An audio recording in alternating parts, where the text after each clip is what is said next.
Start the, Pamela. thank you. Just about the recording, that's all. Thank you, thank you, thank you. It's so good to see everyone. Of course, we had envisioned the starting off 2022 in a room together. However, here we are once again on Zoom. And given that this is our first meeting of 2022, I want to wish you all a very, very happy new year and hope that your bookshelves and your reading list is full of inspiring things for you to read during this year. All of us wish you health and much happiness this coming year. I will officially begin our meeting with an affirmation of our principles.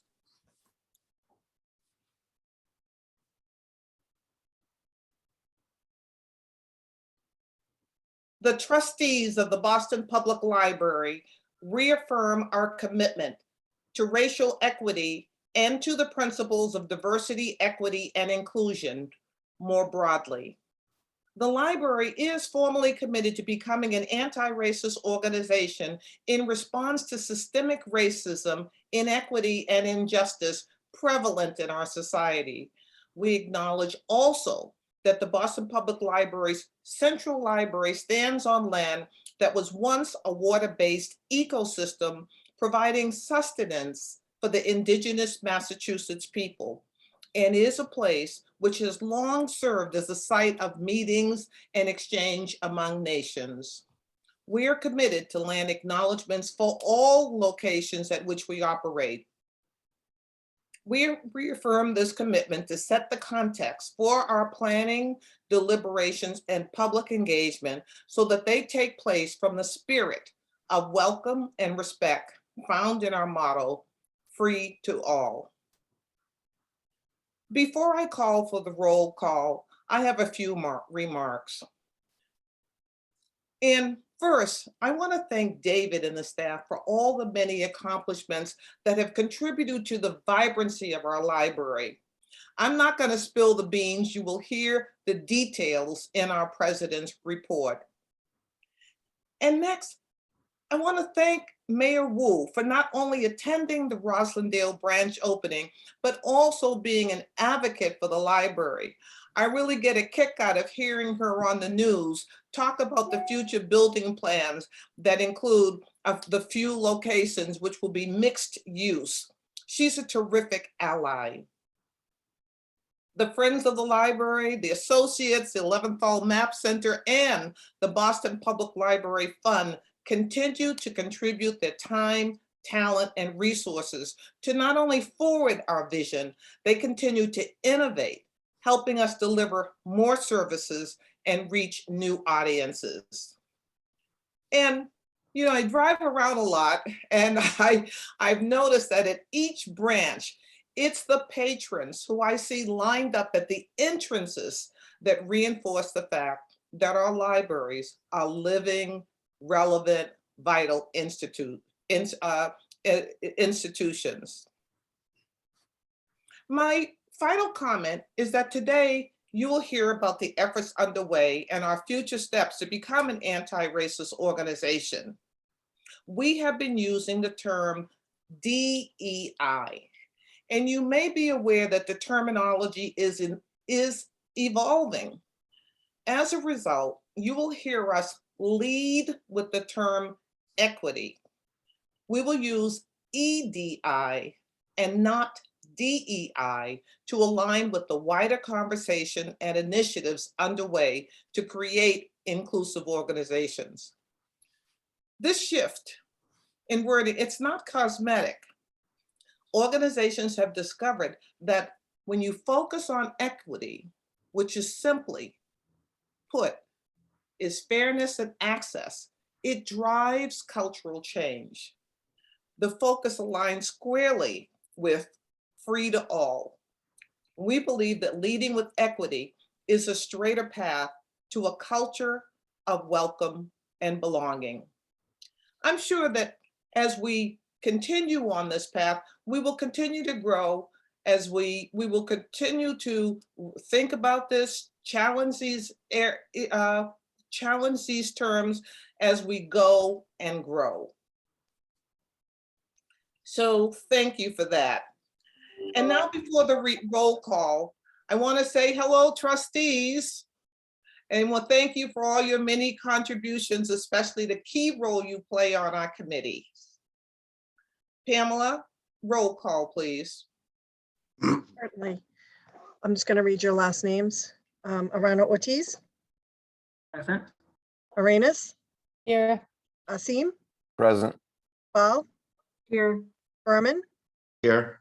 Bradley, Here. Cronin, Here. Josina Fori, Here. Douglas. Here. John Hyla had a personal conflict this morning and will be absent. Hawkins, Present.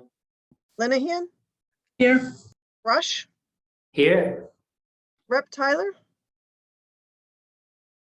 She was having audio issues, but she is on. We see her and she acknowledged with via a chat. Yes, good morning here. Here we go. And Westra, who is going to be absent due to a conflict as well. We have a quorum. Thank you. The first order of business is a review and approval of minutes for the meeting that we held on November 16, 2021. Has everybody had a chance to review the minutes? And if so, may I have a motion to approve? So So moved. moved. Thank you. Second. Thank you. And we need to have a roll call for approval of the minutes. I'll try and go through this fast. Arana Ortiz, Yes. Arenas, Yes. Asim, Yes. Bal, Approved. Berman, Yes. Bradley, Yes. Cronin, Yes. Josina Fori, Yes. Douglas, Yes. Hawkins, Yes. Linehan, Yes. Rush, Yes. and Tyler.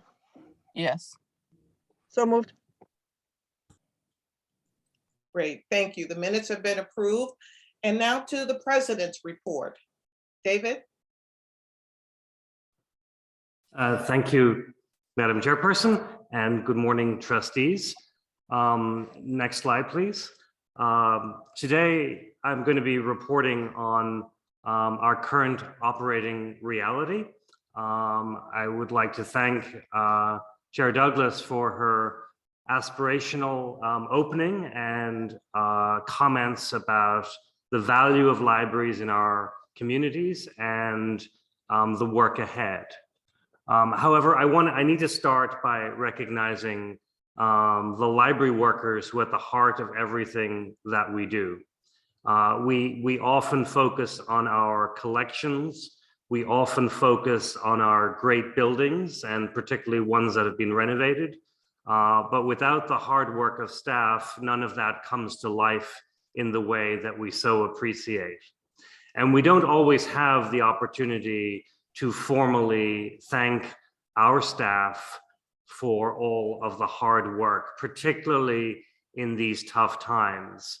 So I was pleased to see that Library Journal, which is one of the premier magazines within the librarianship profession, chose this year not to recognize an individual or a system or a building, but to recognize library staff everywhere as their Librarian of the Year winners for 2022. And with the pandemic, with all of the other pressures on staff, that feels appropriate and welcome. In our own case, I'm reminded lately of, that even in adverse weather, a recent particularly difficult snowstorm, our staff, with a delayed opening, showed up to work, served the public, and kept operations going. I also want to call us back to the test kit distribution in December that the mayor and the Public Health Commission asked us to help with. Little did we know that we were at the start of the surge that we are now in, and that in preparation for many people traveling over the holidays, the demand would be as extreme as it was. Yet our staff at all our locations that were participating again stood up, created process, gave out test kits, and were met with a mixture of incredibly grateful and thankful patrons, but also many who were frustrated because of the underlying pandemic and the challenges with getting access to testing. So I just wanted to take a moment to start my report by recognizing with all of you the role that our staff play in all of the work that we are doing. Next slide. On a joyful note, as Chair has already referenced, we had an amazing opening of the third ribbon cutting of 2021 of the Rosendale branch. I know several of you were there and can maybe spot them in the background in pictures. The ribbon cutting and ceremony presided over by Mayor Wu and Chair Douglas. And again, just seeing all of the staff rally, whether they are part of the Rosendale team or from across the system, making the several hundred patrons who attended welcome throughout the day. So that really is our major event since the last time we were together. Next slide, please. I do want to focus on where we are with respect to operating reality in COVID-19. We are, as a city and as a state, and indeed as a nation, somewhere in the middle of the current surge of the Omicron variant taking hold. Our approach is to continue managing the staff cases that occur. Any staff person who tests positive is required to report that to HR and their supervisor, and then to stay out. We are continuing to manage through that reality. Those numbers are high right now. We had one point last week of hitting about 30 individuals who were off due to COVID. Under the city guidance, we, as of January 15th, are officially in the period where any employee of the City of Boston must provide documentation of being vaccinated. At least one dose by January 15th, second dose or fully vaccinated by February 15th, and boosters continue to be encouraged and supported as well. There are a number of people who are taking advantage of the alternative test out period, weekly testing prior to this policy, and so they're now on notice of having to comply as we go into the weeks ahead. In order to also help mitigate the number of staff in our larger buildings throughout the city, library and other departments were approved to allow staff who for the next 2 weeks could do the majority of their work from home to re-engage on that practice. We had about 80 people who fall into that category, and that has now been extended for an additional 2-week period through January 31st. As we have done since early in the pandemic, the library continues to make masks available for both patrons and now, in the case of KN95 and equivalents, also for staff. The CDC recently updated its guidance so that we have an understanding of either the need to double mask if you're using cloth masks, using a surgical mask as preferred, or in some circumstances go all the way to a Star 95 respirator. We are making those available to staff who choose to use them. With respect to testing and vaccination, the city has provided release time for staff in the event that they need to get testing or to get vaccinated over and above the regular sick time allocations. As Michael will report to you in a few minutes, we've also modified some of our in-person services during this particular period. We know, however, that we are not back in early 2020. We have many more tools as a society available to us, although I would note that this period continues to weigh on everybody, both our staff and our patrons. The visitor protocols are as follows. Masks are required with no exceptions for any visitor coming in person to any of our buildings. We've updated signage to advise anyone who has symptoms or is supposed to be quarantining on isolating to come back at another time. And with respect to the city's new policy for certain businesses and certain organizations, with respect to the library for now, proof of vaccination is required for the cafe and restaurants and private events. And we are discussing with public health whether it makes sense when we return to in-person program again for at least larger or partner-driven programs such as performances, whether to see if that policy should apply there as well. Next slide, please.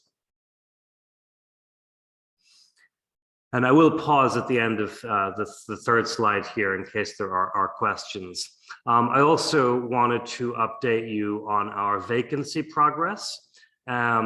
During August, September, our active full-time vacancies had risen to about 96, which is pretty much 20% plus or minus of the workforce. We had gotten that down to 66 before the holiday in December, with about 30 external hires joining the organizations, let alone multiple opportunities for internal transfers and promotions. However, back in the beginning of January, we had crept back up again to about 76 vacancies, largely due to the slowdown in hiring over the holidays with people out.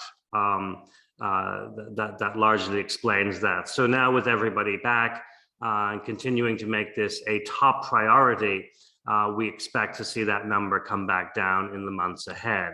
And just as a point of reference, under normal times, we sometimes see vacancies in the 40 to 60 person range, but we really like to see this below 40, if not below 30. So that's our goal. Obviously, of course, with January retirements, there may be a slight uptick in departures. That doesn't happen every year, but happens on many years. And then with respect to the underlying pandemic and health concerns, we have additional staff on leave. So with all of that factored in, we are delaying our return to expanded hours, not indefinitely, but we will be picking a date as we get our arms around some of this. The expanded hours planned for this phase were to include extending our hours at Central on Monday and Tuesday to 9 to 8 to match the Wednesday and Thursday hours, and then adding back either half-day or full-day hours in branches. So both of those factors will be delayed as we simply do not have the staff to do that. And then we'll also be planning for the return to in-person programming and outreach as we hopefully come through this current surge. Next slide, please. So I also want to update you all on some staffing adjustments. With the recent departure of Laura Ermshire as Chief of Collections, we have 3 managers who are stepping up to share some of those duties in the interim. Melissa Andrews will oversee technical services and collection development and report to Michael Colford. Evan English will oversee digital services and the digital repository team, also reporting to Michael. Beth Prindle, as head of special collections, will report directly to me. And in order to both balance some of the responsibilities and also center the branches a little bit more in our thinking and strategy as we go forward, Priscilla Foley will report to me as the Director of Neighborhood Services. And Priscilla has just hired Maya Meadows Hasegawa as her 4th Assistant Neighborhood Services Manager, an internal promotion that we're thrilled to see happen. Additionally, we'll be moving some of the responsibilities for statewide and the Metro Boston Library Network program responsibilities from Anna Faye Flynn to Angela Vazaga under her portfolio as Director of Partnerships. And then I would like, if they're both here, Jay, if you can help, to have Eamon introduce you to our new Chief Technology Officer, Keith Gillette. And after we complete that introduction, I will pause for questions and then have Michael just update us on our library services status.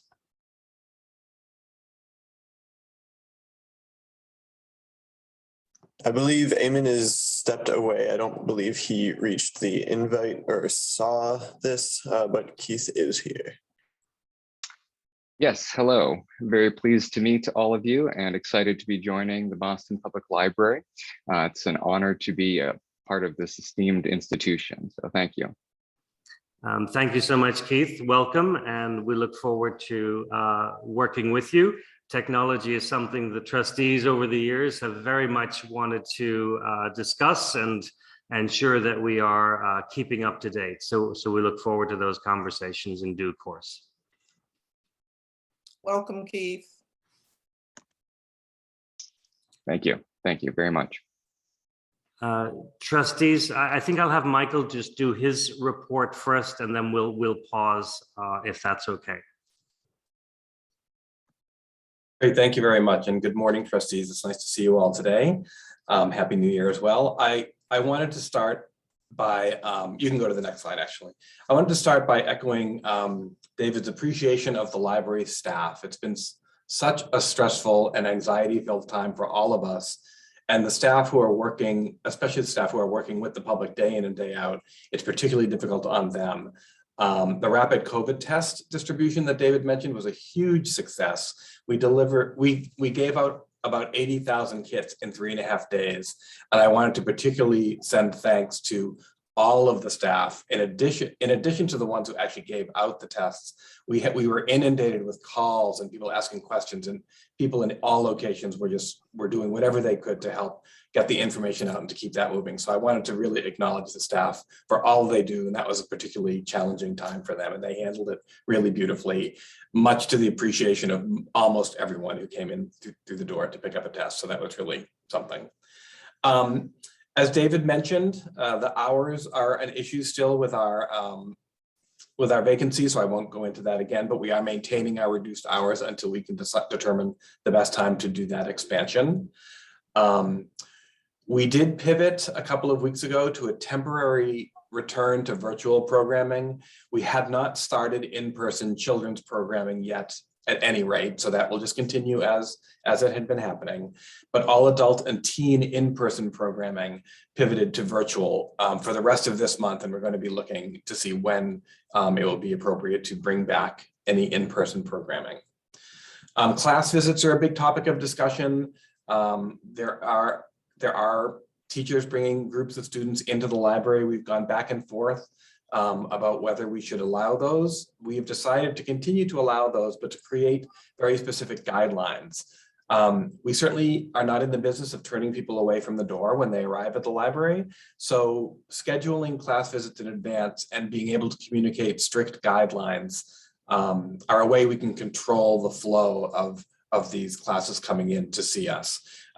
We already have stopped doing any programming along with these class visits. So it's really just allowing classes to come in, get library cards, select books, and head back out. But we'll be posting those guidelines on our website and sending to the schools early this week.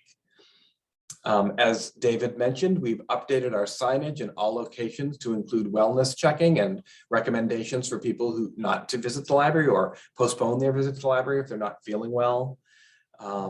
We are having branches review the spacing for their public computers to see if there are some adjustments we can make so people are not sitting right next to each other when they're working on computers.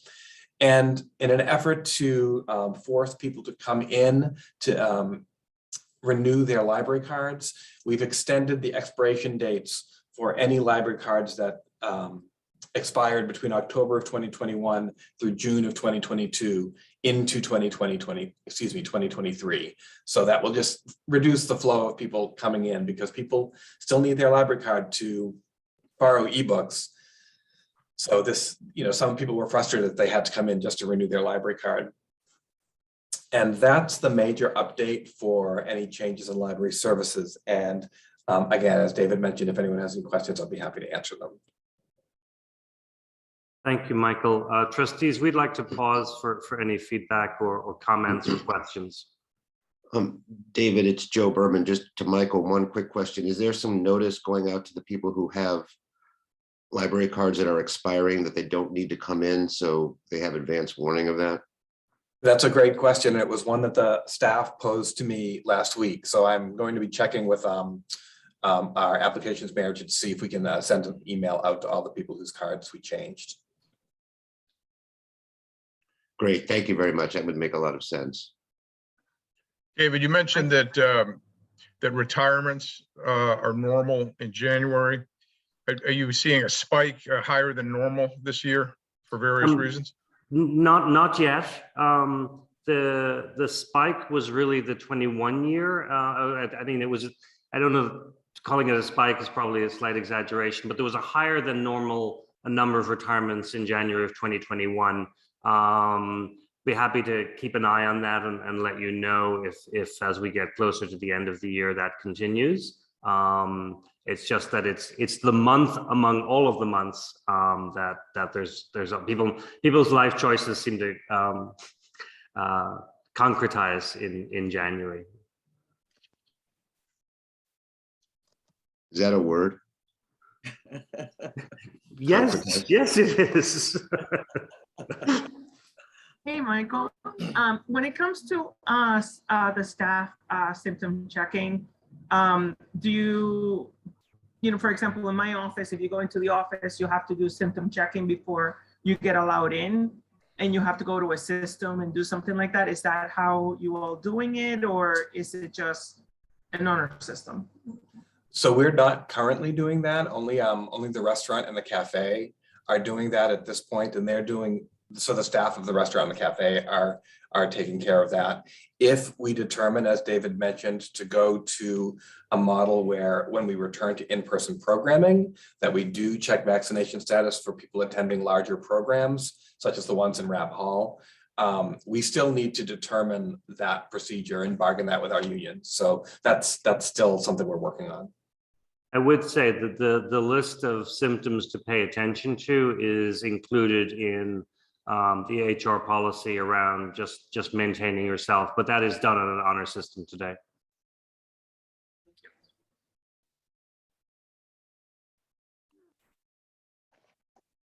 In terms of the COVID stay out, there's been so much discussion. Is it 5 days, 10 days? What are you requiring or directing people to follow?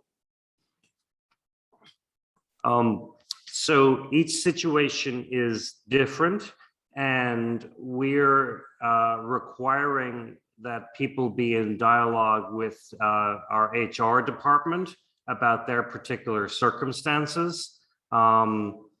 And that has been changing several times over the last several weeks. So it really depends on if people are asymptomatic, if they can get a negative antigen test, and whether to reduce below the 10-day requirement that had been the minimum prior to recent developments. So because every situation is different, rather than give one blanket rule, we're having people contact HR, and HR is able to access the City of Boston's public health staff. There are 2 dedicated nurses who can review any unique cases and advise on what the right protocol to use is. Thank you. David, one more question. Do you, if a staff member, do you require staff members to self-report in the event that they're positive? That's one question. Yes. And if they, okay, yes. And then if they do HR then contact staff members saying you may have been in contact with somebody who tested positive, watch out? Do you do that as well? Yeah, so the protocol is you report to HR and your supervisor. HR has contact with the public health nurse, and it is that person who does follow up in identifying close contacts. Although the guidance around what constitutes close contacts has been updated as well. So in some cases, it feels like you were in close contact, but it may not meet the technical definition of close contact for follow-up. And regardless, we are, insisting on mask wearing throughout. So so there's really, unless someone is on break, there should be minimal possibility of workplace transmission or exposure. And in any of the cases that we are aware of so far, we have not been alerted that during this phase there is workplace transmission or a particular cluster. There may be instances of social transmission or community transmission, but the majority of cases that we have been aware of here relate to activities outside of the workplace, such as travel, seeing family, going to a social event, and so forth.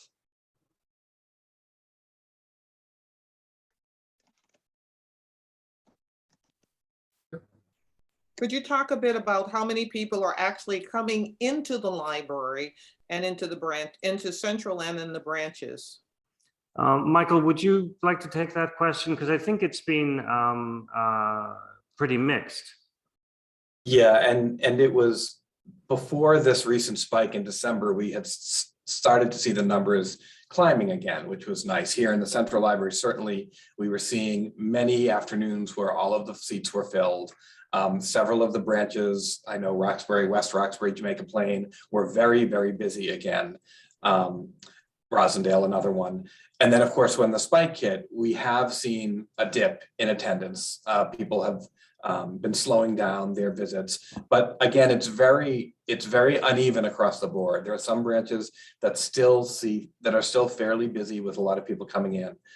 Here at Central, where the numbers dipped, but it's still pretty active. And then there are other branches in some neighborhoods that it has never really picked up, and it's still pretty quiet. Thank you.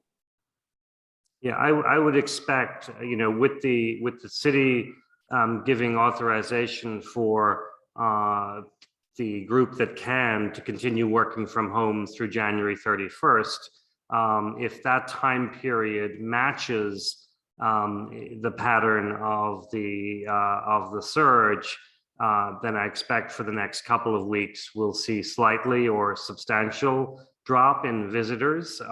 But given what we had seen October, November, December, if this timeline holds, we should be expecting to see that return at some pace in the March, April, May timeframe. However, no one has a crystal ball, and as has been the case for the last now 2 years since we originally closed March 16th of 2020, this is about flexibility, adjusting, pivoting as new factors come into play, new advice and guidance is given, and new developments in the interests and comfort level of patrons. Thank you.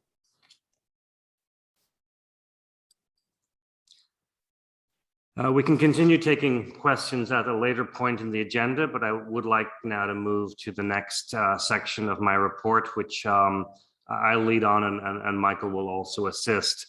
This is the promised formal update around where BPL is with respect to our equity agenda. So I'd like to just set some context first with the first slide. Next slide, please. Which really recaps how we got to where we are and the timeline that we've been on. These are not new issues. These are not issues that are new to the library. However, we take our point of departure as being around May of 2020, following the killing of George Floyd in particular, for the new appetite to engage with issues of racial equity in particular and racial justice, but diversity, equity, and inclusion more broadly, or as we will now refer to this topic, leading with equity, diversity, and inclusion. This led to a lot of staff conversation, the formation of an informal working group, and then as approved by the trustees, the formation of the statement on racial equity in August of 2020. Throughout the 2-year period of 2020 and 21, the Repairing America series was one effort where we focused on our public raising up the issues related to these matters. However, the agenda today is really about what we as an organization and as a culture have been focused on. We engaged with YW for 2 phases of work. The first phase, which was discovery, ran July to December of 2020. And the second phase, working with a defined cohort, Michael was involved with that, ran really from February to October. And while I think we know that that was productive and useful for the members participating, as an organization, we would really have liked the work to have gone more quickly where possible and to include more members of the organization. That's a summary of a critique of the process. I think we all consent to. The cohort reported out with certain recommendations and the launch of some specific working groups that we'll cover on the next slide. However, there were team and department conversations and additional planning going on throughout. So enhancements to how we manage our collections, thoughts around the partners that we select, thoughts around how to ensure our programming is more inclusive. All of that continued to happen at the department and team level. And one very important development is the approval to hire an equity coordinator. And the final interviews are this week. And assuming, I know we have good candidates, but assuming we reach a successful conclusion, we would expect to have that person on board in in February of 22, which is next month, which will then give us a point person whose job will be primarily to keep us on track with respect to all of the range of issues. Next slide, please. We are not, however, doing this entirely in isolation. The city of Boston engaged in a training program with an external partner, Health Resources in Action, focused, and the REAL here stands for Racial Equity and Leadership. And this is a 3-step process. And over 2021, I was thrilled and pleased that we had 461 individuals complete the 1-hour webinar, and 400 individuals completed the first of 2 3-hour live sessions.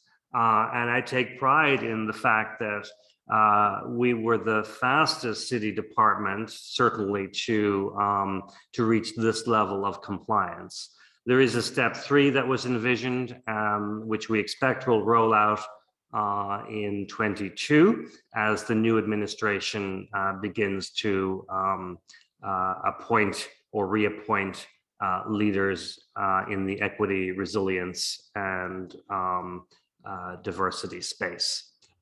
So we are weaving here is a web of activities that will move the entire agenda forward, not simply the efforts that are the formal efforts of the library, but together all of these efforts should help move the organization forward.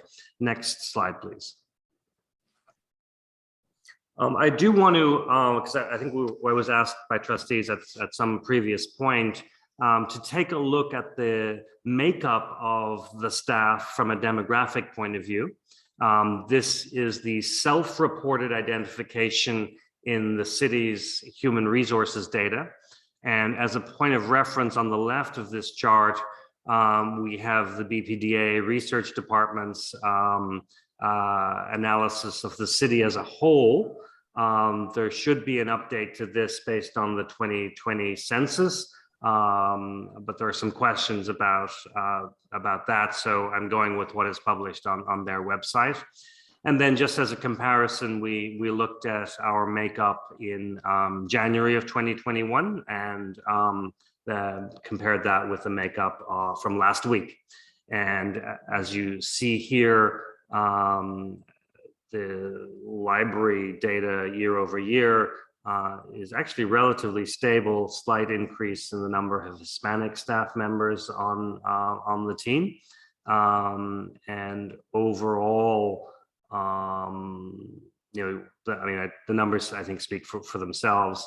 And given the 76 vacancies that we have, these are percentages of the existing staff, not of the total positions. And so as we proceed with our aggressive hiring goals or our top priority of filling vacancies, there is hope that some of those vacancies will be filled. So we can run this periodically. We can run this report periodically and keep you apprised. However, that's the staff as a whole, and it's not true necessarily of every level of the organization or every department within the organization. And so we took a few more slices of the staff makeup to give a sense. And this is summary data of staff of color, not necessarily broken out by individual non-white staff identification, although we can do that. And so these are from last year, and I think in many cases, while they're at some levels of the organization, particularly the higher levels of the organization, not yet where they need to be. In terms of my memory of the configuration of these groups over the last 6 years or 12 years, this represents progress. 2 out of 8 members of leadership, 5 out of 20 of the senior managers, 10 out of 42 of the management team, 5 out of 23 branch librarians, 9 out of 15 senior library assistant roles are all staff of color. And then, as we know, this is no surprise to anyone in terms of the PSA membership, which is mostly librarians and other credentialed individuals at that level. We have 16% of that cohort identifies as people of color, and within AFSCME, 131 of our 213 members at the point in time this data was taken. So that's more of a 61%. So we do have an imbalance in certain areas of the organization. Again, these are percentages of filled positions within this group at the point in time. So that gives you a sense from a perhaps the D in diversity of where we are today. Next slide, please. So David, before you move on, yes, sorry. As part of the equity work that you've been doing with the consultants, have you agreed on what these metrics should look like? We have not. So as you will see on the next slide, one of the 2 of the working groups, one is on recruitment and outreach to inbound staff of color. And the second relates to professional development, which indeed should refer to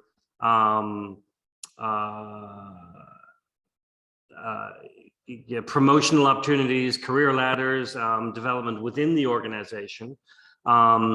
So I think one of the objectives should be for each of those groups, what are the right metrics to strive for? The ideal is to get close to what the city of Boston's makeup is within a probably a plus or minus 5%. But there needs to be, I think, interim metrics, because that's going to be a stretch. Did you have specific thoughts on what those should be, or just that work should be done? No, I don't. The reason I ask is, for example, my company, every company is facing the same challenge, right?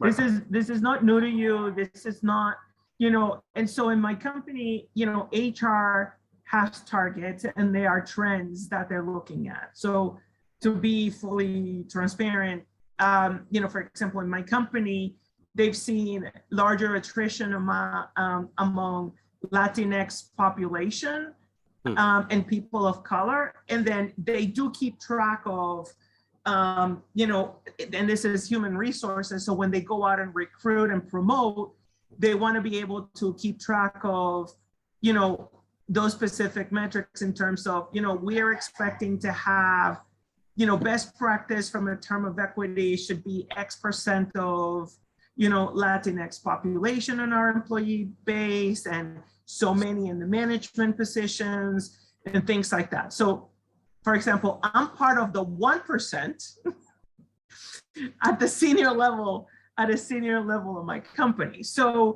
that's kind of what I, you know, what I'm asking, because, and the reason I'm asking is because if we don't have a target, or, and I don't know what the best practice is from a library, that's the reason I ask.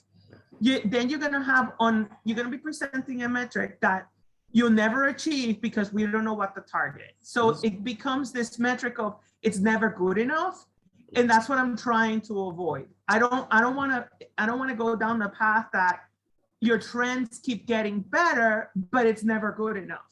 So that's what I would expect the, you know, I don't know, the consulting firm to say, you know what, based on, and it's great that I see the, you know, what does our city look like? Like what's the nomenclature in the city, and then how do we compare? That's a good one. I just don't know if the city has target themselves that we can sort of use as a guideline. I just want to make sure, I just want to make sure that we don't create a perception of, you know, you're working very hard, we're becoming a more equitable organization, but it's never good enough. That's what I'm trying to avoid. And we also, I think, want to stay away from, I mean, I think targets are good, but quotas take us into a level of constraint that I think is possibly unhelpful. Equally, I believe, you know, while this is about the diversity of the staff and the makeup of the staff, that working on the inclusion so that staff who are here, regardless of how they identify, feel as included as everybody else is just as important as a metric around the makeup of the staff. So I think we have to get to the place where we're firing on all cylinders with respect to this. And it's an open question for us whether this is work in the background YW Boston can continue to help us with, or as was recommended by the staff cohort, they just go back to an advisory role and that we look for a partner for the next set of work. So I think that remains an open question right now. We may be looking for an additional or new partner for work ahead as well. So if I may just continue before I think there's two questions, Navjeet and Cheryl.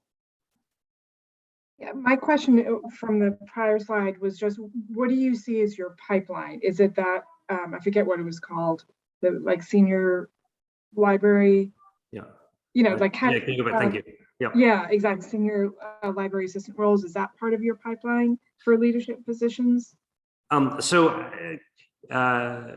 We have promoted both at the management, at the branch librarian role, manager level, and senior manager role. We have promoted from within, and that has actually moved the people of color numbers in a positive direction. So I think that's true. There are specialty skill sets that we look outside the organization for as well. For our union represented positions, the ones that are governed by collective bargaining agreements, there are rules and guidelines around how promotion is to be evaluated and granted. And indeed, for certain positions, we're also dependent on pulling from the civil service list that comes from the state. So there are many constraints around our freedom to select unless a position has already gone externally. I would note, and I think I referenced this in a previous meeting, that Michael and Angela are working on with Simmons University it got stalled, but we've just jump started it again, is a program to, it's only one career path. It shouldn't be the only career path, but it will allow us to have either an existing staff member who would like to get their librarian's degree in MLS, give them a path to do that. While it won't be restricted to staff of color, the numbers here suggest that statistically that might turn out to be the case, as well as helping Simmons with its recruitment opportunities, again, to communities of color who have individuals that would like to pursue librarianship independently. So we're looking at the pipeline question from a number of fronts. The city is also running a number of job fairs throughout the city, particularly in neighborhoods where unemployment is higher. And I think for some of the positions, for some positions that don't require specialty qualifications, that may help us with the pipeline issues as well. David, can I add just one quick thing as Yes. well? We are also with regard to external hires, particularly in the librarian field. Librarianship nationwide tends to be not that diverse, but we are using our ALA institutional membership to take advantage of posting all new positions. There are subgroups of the American Library Association, including Reforma, which is for Latinx librarians, ALA's Black Caucus, and ALA's Asian Pacific Caucus. So we're now capitalizing on our institutional membership with ALA to post all those positions in these subgroups. And we have seen an increase in the number of librarians of color applying. So hopefully that will help us get a better pool. I think there was another question, Cheryl. Yeah, and you sort of, your answers have both touched on this a little bit. I was going to say that I'm surprised at the branch librarian percentage, and I'm sure it's disappointing to you all as well as everyone that it's not higher. Only because, and I do think this should be a huge priority, only because I think when I think about kids in neighborhoods and how utterly important it is that, their librarians are sort of, great role models for them. And I think that I do think, and I know it's in some ways could be that, the number one priority could be to have, BIPOC members in leadership, and that's really important. But I also want to say, I think it's really important that the branch libraries and the branch librarian pipeline be a huge priority for us. Thank you. I would note that so branch librarians typically come from the PSA pool, and so the 22% that we have of the branch librarian is actually higher than the percentage of PSA members currently who are people of color. So that doesn't negate your point, obviously, but we're moving from where we are, and I absolutely agree that local communities want to see people who look like themselves some of the time in positions of service, and I would hope that across the branch librarian, the library assistants, and children's and teen library, together, the narrative needs to be a story where people can feel welcome and represented.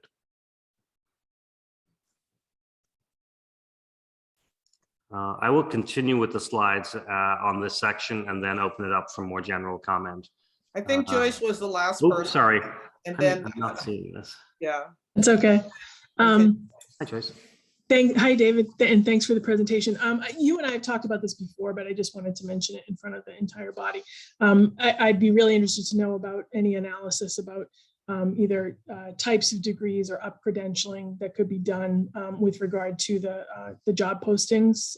And I have no doubt that you've given it some thought, but just wanted to put in another plug for that. And also to mention that after we talked about Simmons last time, I was really happy to hear about that, that effort, because it looks like Simmons's enrollment is about 6% Black.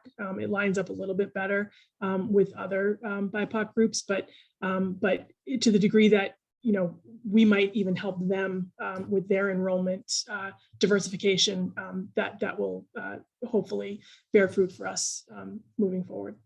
Yeah, on the latter point, I think it's a win-win for both of us in that regard. And, you know, I think librarianship in general has had this challenge for a while. It's not exclusively true everywhere in the country, but it is we're not alone in facing up to the diversification question. And then with respect to the job descriptions, I think we're happy to, you know, it's on my agenda to look at. But in any case where that is a job description that has been bargained with either of our unions, that will have to be a joint conversation and not something we can change unilaterally for those positions. Thank you. This slide is data and information that I shared with all staff last week. So it has been announced to staff that these are the committees and working groups that are being launched. We have about 80 volunteers that have signed up for the first 4, and we'll this week and next week open the window to confirm who will participate or wants to volunteer. The first 4, inclusive decision-making and transparency, internal communications, and recruiting and hiring and professional development, that both have a very specific person of color focus, are the recommendations coming out of phase 2 of the YW Boston work with the cohort group that started with 25 staff members involved. Michael had convened previously a specific group for staff of color. I'm open to formalizing that, but I'm asking Michael to reconvene that group, and we'll just take our lead from what they believe is the right formalization or informal process to continue with. There are 2 groups that came out of our original work around the statement from now a year and a half ago with respect to Indigenous peoples' needs and climate change in particular, which we do see as a matter of racial justice as well. And then I believe several of you will be pleased to see that the Collections Management Procedure Review Committee is also getting kicked off in this time period. This was promised earlier, and that will now be convened by Michael Colford and Melissa Andrews, given that Laura has departed for West Hartford. And the first task of that group will also be to identify, and I think they can do this by referencing some ALA work that's been done on this matter, of what are the EDI guiding principles that should be used to govern collections management. And by collections management, we mean weeding, collections care, selection processes, and ordering processes for the system. And next slide, please. Great.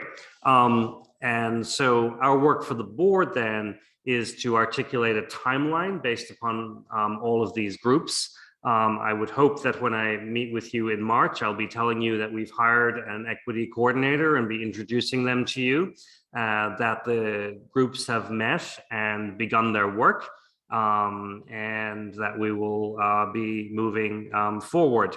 I did reference a moment ago the question about seeking another external organization to complement the work that YW has done with us as we move forward.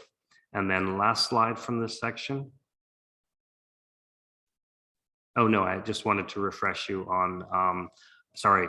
Yeah, so Repairing America, I mentioned, but also our work with different communities continues at the staff level. And one way that we always try to ensure that our work is representative and responsive was with the development of key book lists and themes and other programs.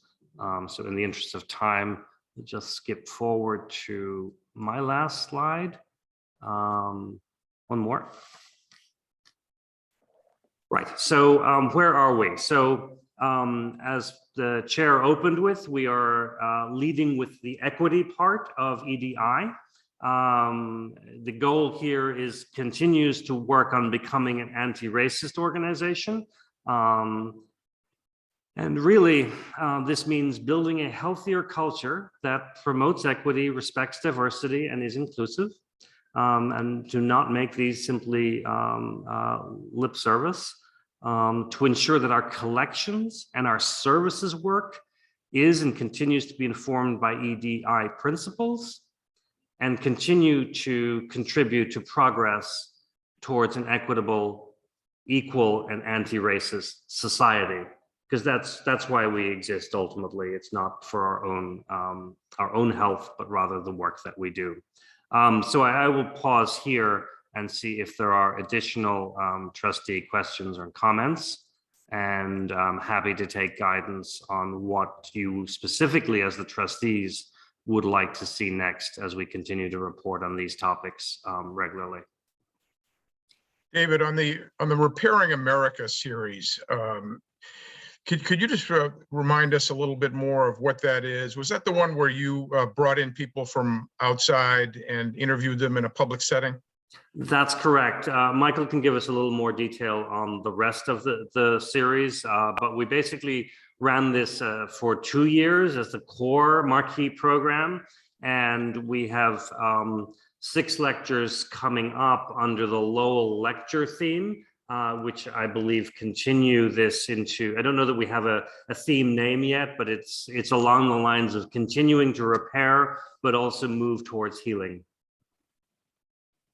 Yeah, David, and I will just quickly add, so the Repairing America umbrella was really something that we put not only that marquee programming, but many of our programs and services under. So during this period of time, we also did conversation circles or living room conversations with patrons about issues such as this. Laurel Canada and the Mattapan branch did a great series out in Mattapan. We also focused on services around Repairing America, including financial, workforce, mental health. We did things like purchased, of course, I just went out of my head, a new app for mental wellness, mental health, Headspace it's called. And that's been very popular. We've been doing programs around that, and people are quite interested in that. We had a renewed effort around our workforce development and financial repair areas. So we really looked at this theme as a larger umbrella that we could really focus a lot of our services and programs under. And was the George Floyd killing the catalyst for this? I think that and many of the other things that were happening around the same time, it all kind of came together. And of course, COVID as well. We also focused, a lot of health professionals came in to speak to talk about how we can recover from that as well. Yeah, I think it's a very good initiative. Great, thank So you. David and trustees, I think one of the things that this has been a really terrific presentation, very comprehensive to bring us up to date in terms of how the various pieces of this initiative are fitting together. So I really appreciate that. And also in terms of your final slide, in terms of where we're going in the future, in terms of the metrics, the goals, that to me, it will be very helpful for us as trustees when you report to the board from time to time on these initiatives. We know that these ideas are infused into the programming, infused through every area. So we don't expect, just to hear about equity, diversity. As you report out about whether it's the buildings or the renovations or the special collections or all the work that we're doing, I'm sure we'll hear that theme of equity throughout those various presentations. So thank you. Anyone else have anything to add?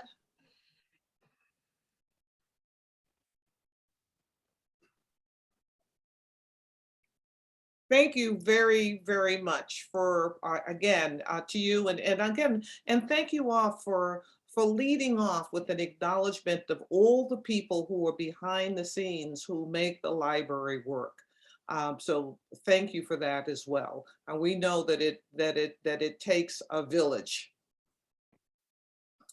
Let me turn now to our Vice Chair, Evelyn, to do the Finance and Audit Committee report. There you go. All right, so we've met and we only have one contract. Aren't you all happy? So we only have one contract to approve. And do we have Beth promoted so she can answer any questions? Yes. All right. Hello, Ms. Beth. So this is, we went into an RFP and it's a request to approve a contract not to exceed, and actually it's a multi-year contract, not to exceed the $199,640. And this is something, it's getting funded, is it here? It's funded through a grant, right, Beth? Yes, it's funded through, it's a major gift through the Boston Public Library Fund from an anonymous donor and through the Associates of the Boston Public Library. So it's all external funding.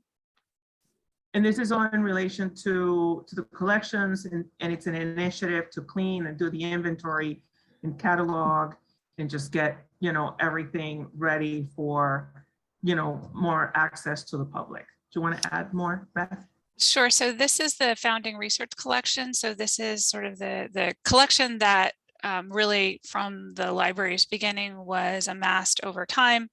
It's a collection that totals in the hundreds of thousands. This is, although it's a very large pilot of 150,000 items estimated, we are hiring a project manager to oversee a multifaceted effort. So this includes cleaning that collection, some of which the materials are hundreds of years old.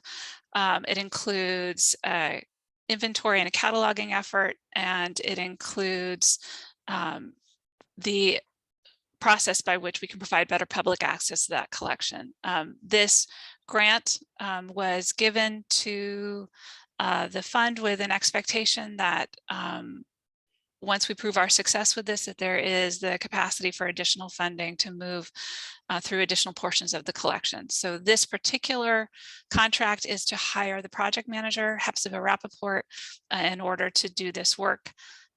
She has worked at Brandeis Libraries and the Rose Art Museum, the Gardner Museum, the Houghton Library at Harvard, and most recently at Revolutionary Spaces, which formerly the Old South End, the South Meeting House. And so she is very experienced in this type of work, which is a very specialized type of work. And we are really excited to have her join us. The expectation is that if this contract is approved, that she would start January 31st in a full-time capacity for 2 years.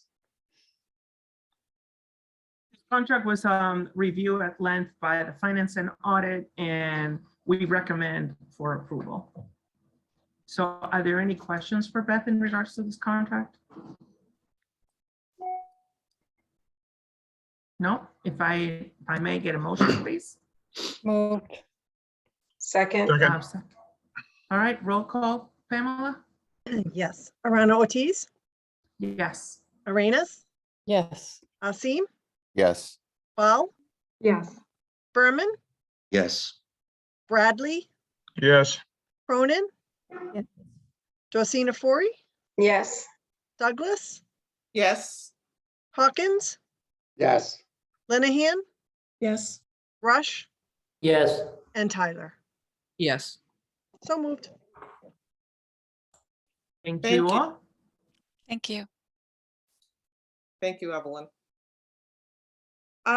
So now we're part of the agenda. And any new business?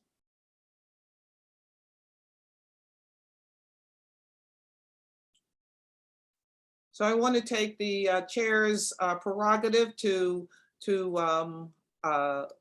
recognize Jabari Asim for his new book.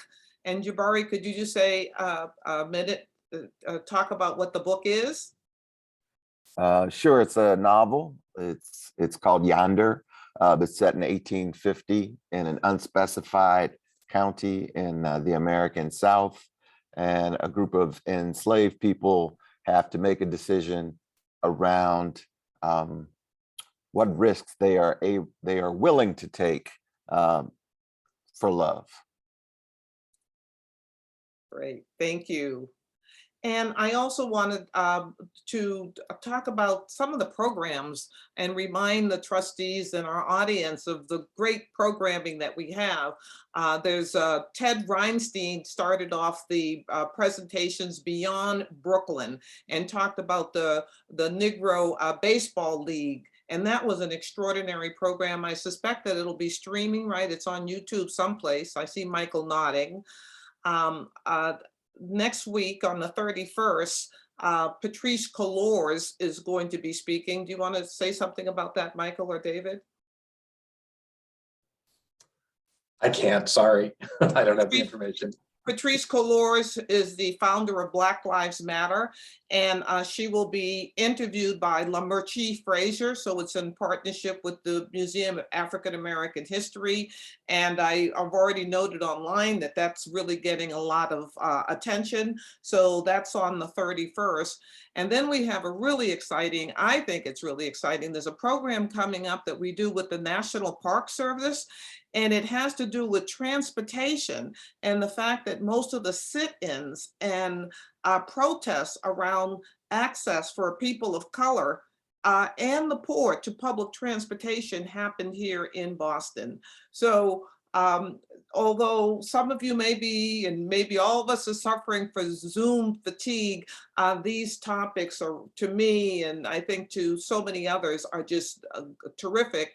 And you know, are things that our library provides to keep the conversation going in its broadest sense. Okay, let me ask, is for public comment, Pamela? Yes, we only have one signed up, and that is Alyssa Kadillik.